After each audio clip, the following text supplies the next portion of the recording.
Want to know a really cool place where biomedicine and folk medicine intersect that has to do with scarves?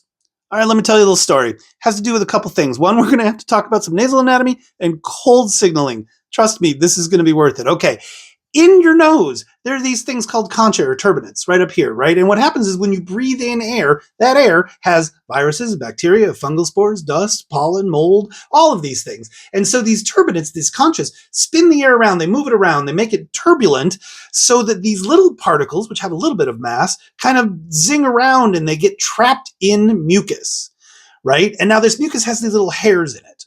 And these hairs move the mucus back. And you know, when you like swallow, that's what you're swallowing, and it sends it down to that pit of despair in your stomach with that hydrochloric acid, and it rarely survives that unless you're H. pylori, and then you're like in a sauna.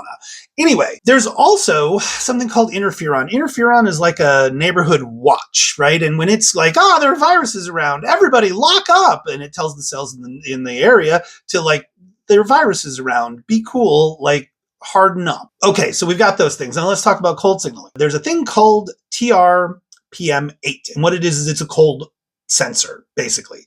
And when that gets activated, and there are more of them in your upper back and neck than, say, in your leg or your forearm, right? And what happens is when those things signal, they tell the hypothalamus, hey, it's getting real cold here. When the hypothalamus gets signals from the upper back and the lower neck, it says, hey, this is a 5-alarm fire. Hey, sympathetic nervous system, help out. Sympathetic nervous system says, great, I'm going to constrict the peripheral vasculature. I'm going to make the blood vessels in your fingers and your toes and your nose and your ears not work as well, right? And I'm going to conserve warmth, right? Those things, they can be cold for a little while, right? Well, what happens is when that inner nose where those turbinates and concha are, when that gets cold and that drops in temperature, then the mucus thickens up and doesn't move as easily. The hairs don't really move that mucus back as much, and the interferon doesn't get produced as much. So the viruses have a better chance.